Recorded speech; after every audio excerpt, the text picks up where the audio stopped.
Seguimos adelante aquí en Telebuen Día, recibiendo ahora, como les anunciábamos antes de la pausa, con mucho gusto a Leticia Riepi, es la encargada de Salud Sexual y Reproductiva del Ministerio de Salud Pública. ¿Qué tal, Leticia? ¿Cómo le va? Buenos días. Para detallar la forma, digamos, ¿no? Un área del Ministerio relativamente nueva, ¿cómo nace? En realidad esta área nace a partir del año 2010, donde el área de programas, el Departamento de Programación Estratégica, que es el Departamento de Programas, se divide en 4 áreas. Y un área es Salud Sexual y Reproductiva, que involucra el programa de varón, el programa de mujer, el programa de ITS, VIH-Sida, violencia, y un programa inicial que se está armando sobre varón. Bien, quiere decir que es muy amplio, muy abarcativo, sí, el papel que juega en el Ministerio de Salud. A veces emerge por circunstancias como esta que nos convoca hoy, que es la interrupción del embarazo. Me decía, por ejemplo, lo que tiene que ver con violencia también en jóvenes, sí, y adolescentes. En realidad sí, o sea, se marca todo lo que es referido a la violencia y la salud y la implementación de los servicios de violencia, de atención a la violencia en los prestadores de salud. Correcto. ¿La atención a la violencia específicamente sexual en este caso? Violencia de género y violencia sexual. ¿Le llama la atención lo que observa? Porque claro, una cosa es a veces teorizar respecto a las situaciones, otra muy diferente es vivirlo directamente, casi que en carne propia. Sí, en realidad uno tenía la idea de que la violencia era menor a la que hoy en día se siente.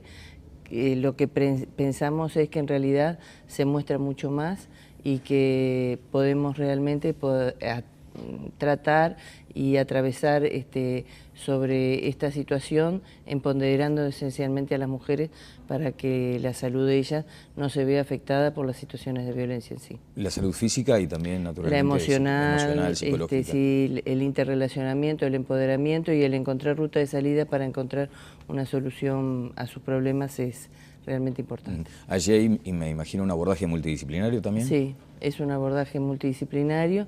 Existen los equipos de atención a la violencia doméstica, en realidad son equipos referentes, donde atienden esencialmente situaciones más graves o prioritarias y situaciones más comunes.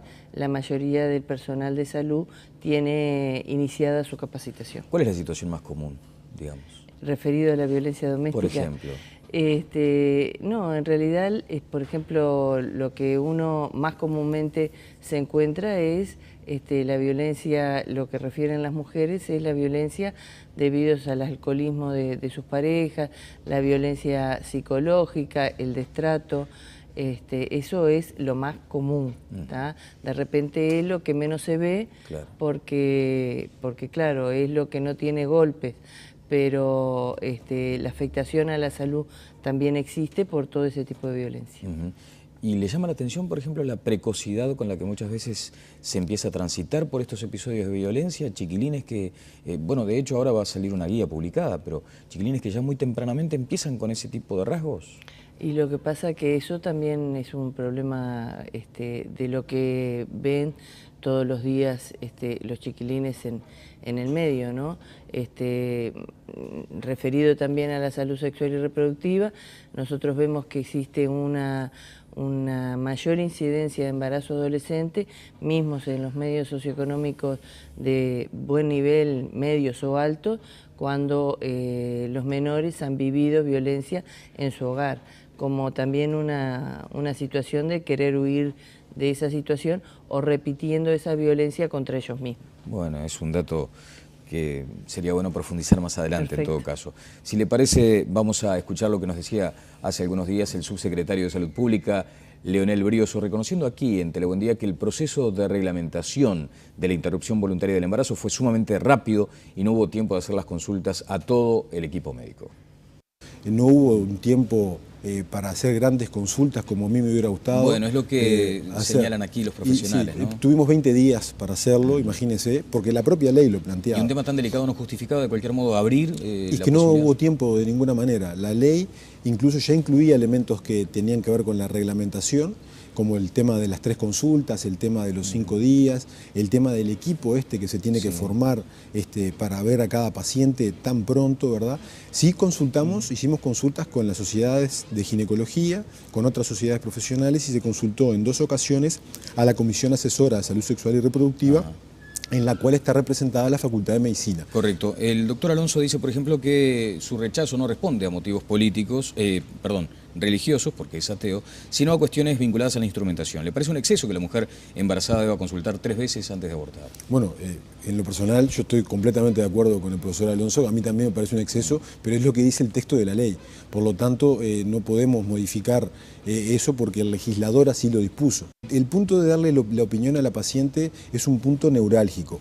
Acá no se trata de no darle la opinión a la paciente, acá lo que se trata es de que nuestras opiniones personales, profundas, no influyan en la decisión de la paciente si ésta no lo quiere así. Es decir... ¿Pero naturalmente no se da eso en el marco de la consulta? Bueno, no necesariamente.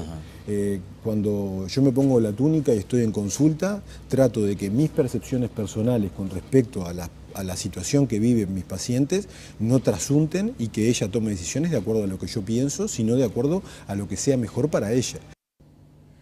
Bueno, allí está lo que decía Alonso, Brioso, varias cuestiones. La primera, ¿nace mal, nace renga la ley con esta situación de no haber consultado con un poco más de amplitud? No, yo creo que no. En realidad, cuando la ley se promulga en el Parlamento, es una ley que ha llevado mucho tiempo de discusión dentro del Parlamento y que ha citado a muchos grupos. A los que están a favor, a los que están en contra, a los que han solicitado ir a plantear sus posiciones. Y una vez que está promulgada la ley, lo que corresponde al Poder Ejecutivo, como mandata la ley, es reglamentarla. No es hacer un nuevo debate sobre la ley. El propio doctor Brioso reconocía de cualquier modo que hubiera sido necesario un poco más de tiempo. Sí, pero en realidad la ley dice que a los 30 días tenía que estar reglamentada. Nosotros cumplimos con ese mandato. Para nosotros era fundamental también cumplir con el mandato del Poder Legislativo. Nosotros en todo momento pensamos que era necesario que esta ley no se saliera de lo que el Poder Legislativo había mandatado para que no fuera motivo de recursos ninguna cuestión de procedimiento. Ajá. Entonces nosotros cumplimos exactamente con un esfuerzo sobrehumano, porque en realidad se formó un equipo interdireccional dentro del Ministerio, donde hemos trabajado más de 8 horas al día todos los profesionales que estuvimos a cargo.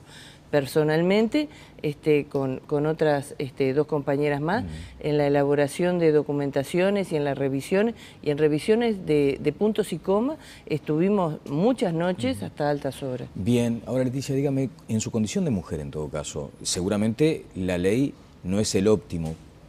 ¿Qué cuestiones le quedan allí como dudosas o que le plantean a usted alguna discrepancia? Yo soy una funcionaria jerarca del Ministerio de Salud Estado. Pública. Como mujer tengo 2 observaciones. Una, a favor de que no es la ley que de repente todas queríamos, pero la brecha de inequidad se cerró. O sea, se cerró no, se disminuyó mucho. ¿Tá?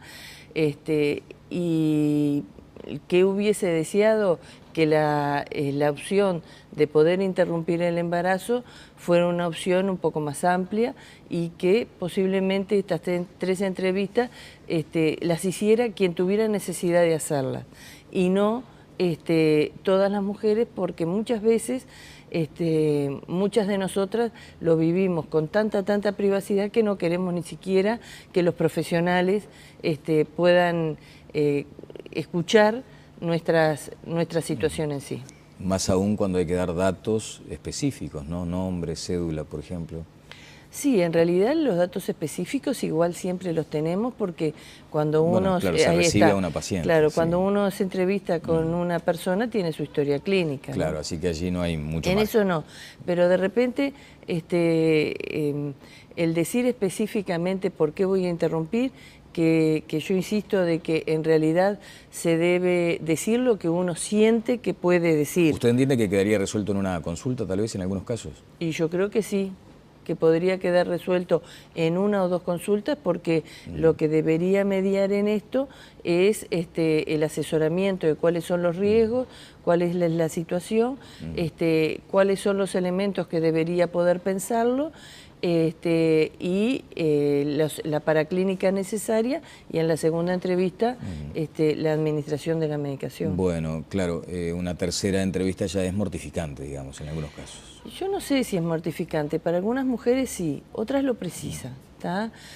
Otras mujeres pueden precisar una tercera entrevista de volver a sacarse otras dudas. Y yo creo que eso es lo bueno, que cada uno pueda tener el número de entrevistas que necesite para tomar una decisión. Ajá, no tan predeterminado el número, sino está. Producto del propio trabajo multidisciplinario. Ahí está. Es lo mismo que cuando nosotros, y yo les insisto a todos, es cuando nosotros tenemos una entrevista por alguna patología ginecológica que la señora se le da una serie de opciones desde lo médico a lo quirúrgico y obviamente la decisión no es fácil y tiene que discutirla nuevamente. Bien, vamos a escuchar al grado 5, profesor Justo Alonso, que opinó que la reglamentación de la ley fue hecha también a las apuradas. El profesional dijo que las policlínicas de salud sexual y reproductiva se convertirán en clínicas abortivas. El reglamento debe ser revisado, debe darse participación a los ejecutores, porque los que vamos a tener que realizar las interrupciones voluntarias del embarazo somos los ginecólogos. Y no se nos consultó en ningún momento, ni en la forma como hacerlo, ni si estábamos de acuerdo en cómo hacerlo. Así que fue un proyecto redactado en el Ministerio de Salud Pública, claramente por gente que no está involucrada con la asistencia directa de los pacientes. Los médicos somos médicos. Los médicos no somos jueces, no somos policías, no somos curas, somos médicos. O sea que nos debemos al bien de nuestras pacientes. Así que si viene una paciente a mi consultorio, me solicita confidencialidad, que quiere interrumpir voluntariamente su embarazo, yo no tengo ninguna obligación, no hay ningún ministerio que me pueda obligar a llenar un formulario con la cédula de identidad de la paciente e enviarla a una policlínica de salud sexual y reproductiva, que realmente de la salud sexual y reproductiva, cuando uno quiere anticoncepción, va a consultar al ginecólogo. Cuando uno tiene un problema en su sexualidad, va a consultar a un sexólogo. Así que las policlínicas de salud sexual y reproductiva en realidad van a convertirse en policlínicas de aborto. Y eso, además, estigmatiza a las mujeres que van a producirse un aborto, porque todo el mundo sabe que la que va a la policlínica de salud sexual y reproductiva es la que se va a producir un aborto. ¿Qué opina? En realidad, el profesor Alonso es un poco injusto. Porque yo tengo asistencia directa, varios de los profesionales que elaboramos este documento tenemos asistencia directa y no digo exclusivamente el profesor Brioso y yo, somos varios de los que estamos y en este momento rápidamente saco 5 personas. Y realmente sabemos cuál es la situación en sí. Lo segundo es que desde el año 2011 los servicios de salud sexual y reproductiva están funcionando en el Uruguay. La concepción de los servicios de salud sexual y reproductiva no es ponerle en la puerta del consultorio servicios de salud sexual y reproductiva, sino que son todos los integrantes de ginecología, de las otras especialidades, los médicos de familia que integran, las parteras que integran los servicios de salud sexual y reproductiva, y que en ese lugar hay un equipo, que es el equipo coordinador de referencia de esos servicios, que un poco coordina la actividad de todos. Estos servicios no tienen por qué ser clínicas abortivas, como expresa el profesor. Son servicios que son de orientación.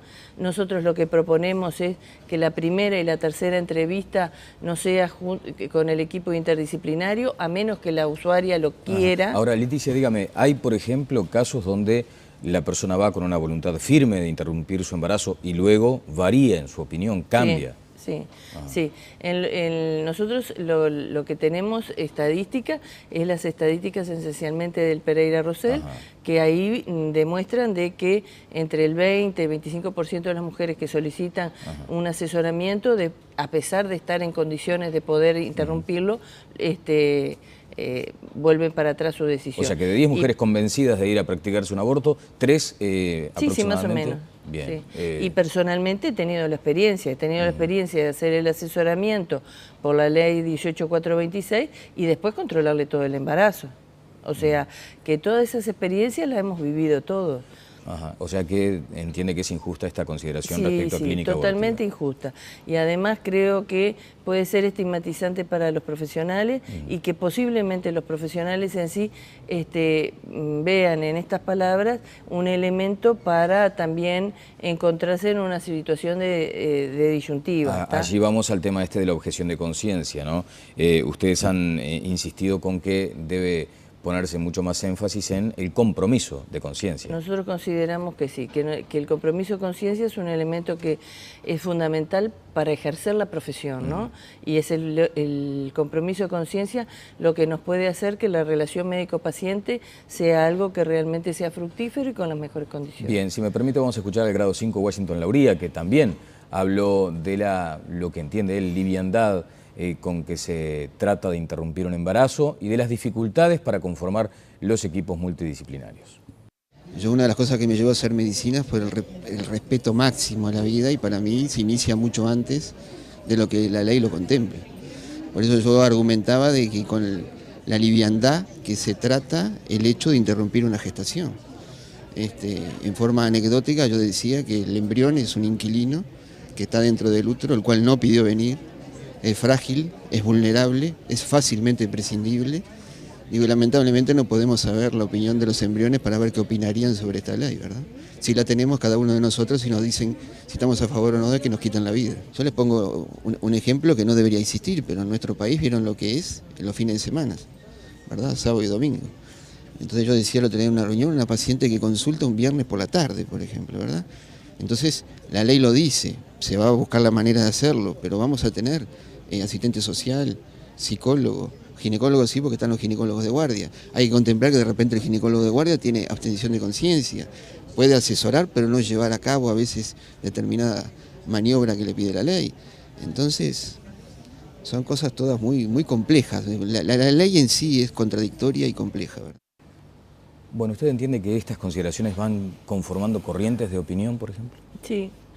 Considero que sí, que van formando corriente de opinión o que de repente son la expresión de un grupo de colegas, pero yo quiero hacer una reflexión y es que en realidad si lo bien los tiempos son cortos, la experiencia que estamos teniendo en este momento es que debido a que se despenalizó el aborto en determinadas condiciones, nosotros estamos recibiendo en este momento en forma más precoz a las mujeres y que en realidad eso nos da unos tiempitos un poquito más largos para poder hacer el asesoramiento y que las mujeres tengan la reflexión.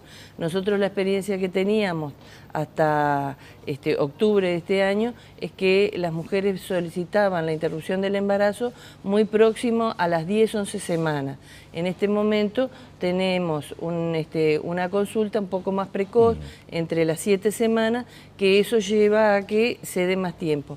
Lleva a que dé más tiempo, que no se sientan los servicios de salud sobrecargados, que la mujer no tenga que estar buscando desesperadamente cuáles son las rutas más rápidas, porque cuando se entrevista con el primer ginecólogo o con el primer profesional, ya le da esos tiempos que puede realmente tomar. Bueno, sobre la intervención en sí, además es menos riesgosa, tengo entendido. Es menos riesgosa, está controlada, se les da un número de teléfono a las mujeres a donde pueden consultar por cualquier duda y eso a cada una de nosotras nos da seguridad, que saber que del otro lado vamos a tener una persona que está capacitada. Desde el momento de la aprobación de la ley hasta hoy, Leticia, ¿se conoce el número de abortos practicados? No, en realidad el número de abortos no lo podemos saber porque nosotros hemos tomado la decisión de hacer un monitoreo mensual y por lo tanto todavía el mes no ha pasado. Se ha dicho que han sido varios, digamos. Han sido varios, le diría que en todas las instituciones han habido, no es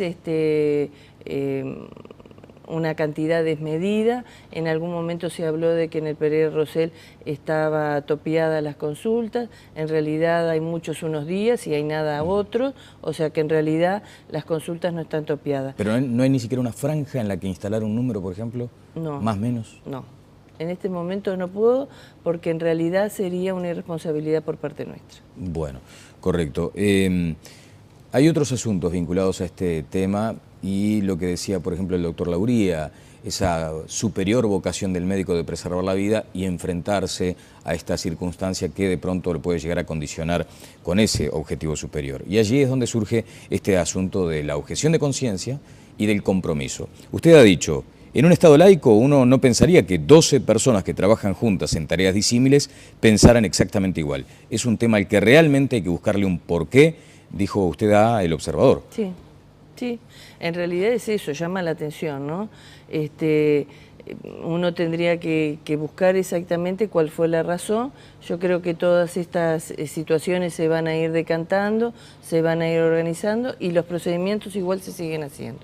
A pesar de que en el departamento entero no los 12 sean objetores de conciencia, no compromete de ningún no está modo. comprometiendo en este momento la situación de las mujeres en sí.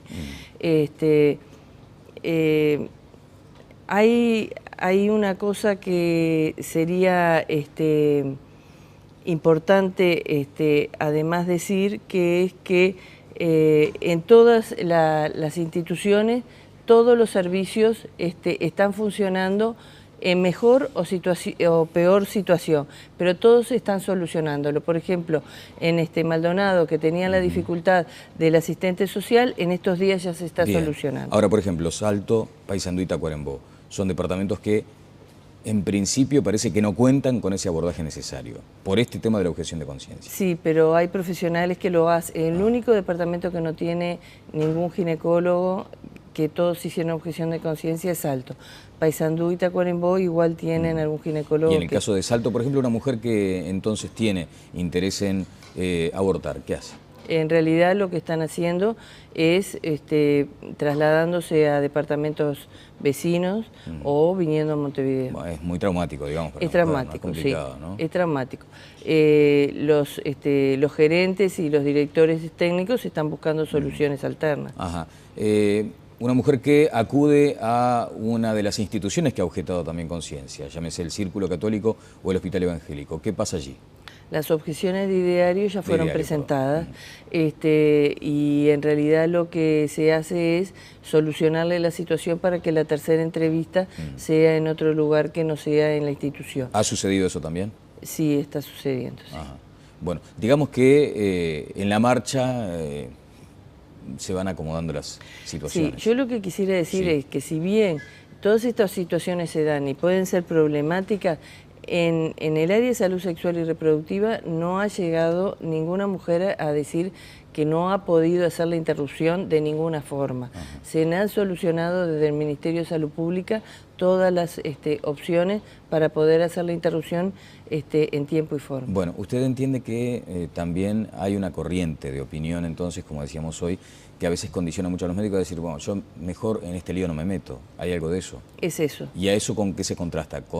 Y eso se contrasta con el tiempo, ¿no? El tiempo, el compromiso, la conversación, el diálogo, el ver que esta no es una situación que nosotros estemos porque queremos, nosotros defendemos la vida, no nos podemos olvidar la cantidad de mujeres, adolescentes que fallecieron por causa de interrumpirse el embarazo, mujeres adultas que fallecieron por interrumpirse el embarazo. No nos podemos olvidar cuando entramos en la facultad y una pareja, la mujer fallecía, el esposo iba preso y dejaba a los niños abandonados por esa situación de la familia. Nosotros también defendemos la vida. Bien. Y esa creo que para nosotros es muy importante. Desde ya. Bueno, y sobre un tema casi que de forma o procedimental, las drogas están disponibles hoy en Uruguay. Sí. Las dos. Sí, la mefepristona falta hacer la distribución, pero ya está prácticamente en las instituciones. Pero digo, esa distribución, ¿cuánto tiempo demanda? No, en esta semana. Bueno, Leticia Riepi, ha sido muy amable, mucho gusto. Bueno, muchas gracias a ustedes. Estuvo con nosotros la encargada del Departamento de Salud Sexual y Reproductiva del Ministerio de Salud Pública. La pausa y seguimos adelante en Telebuen Día.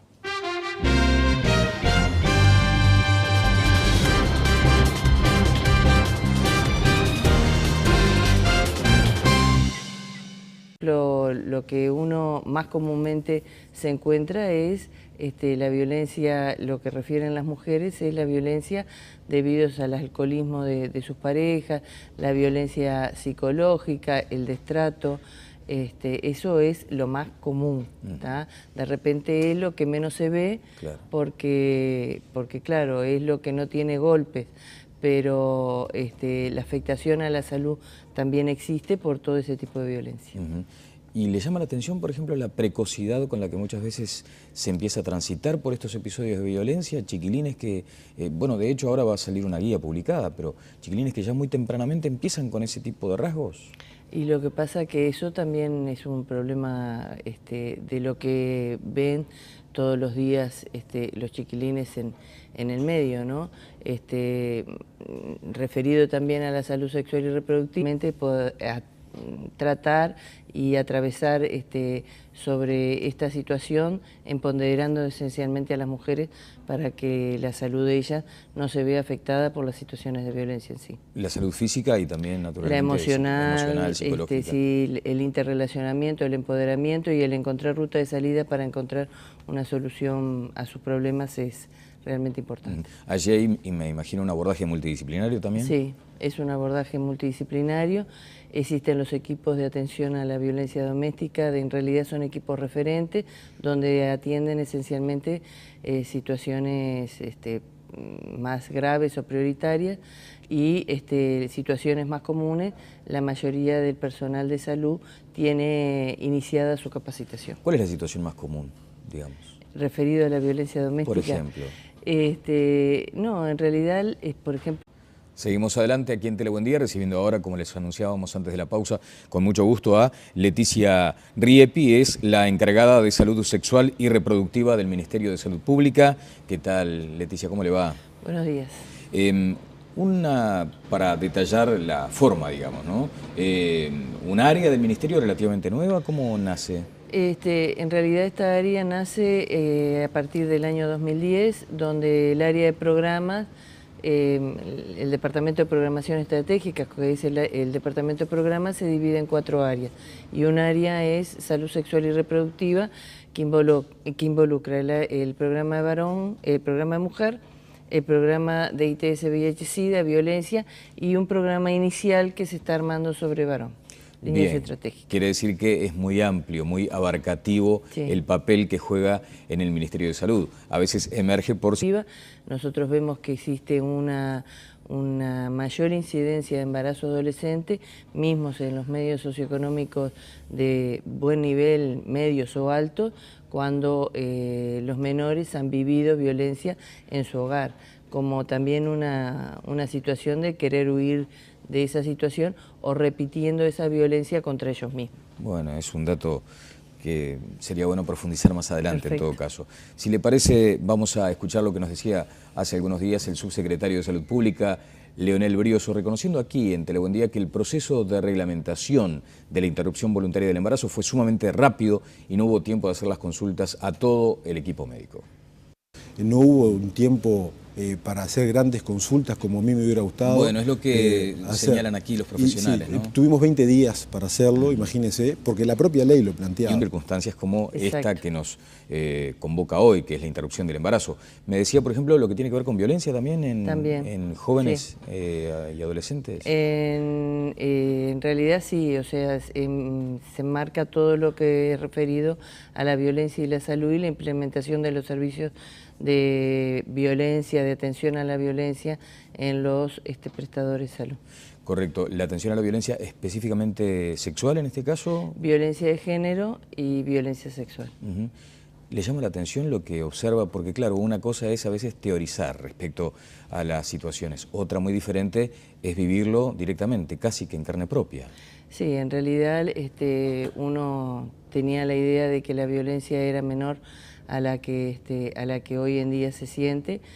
Lo que pensamos es que en realidad se muestra mucho más y que podemos realmente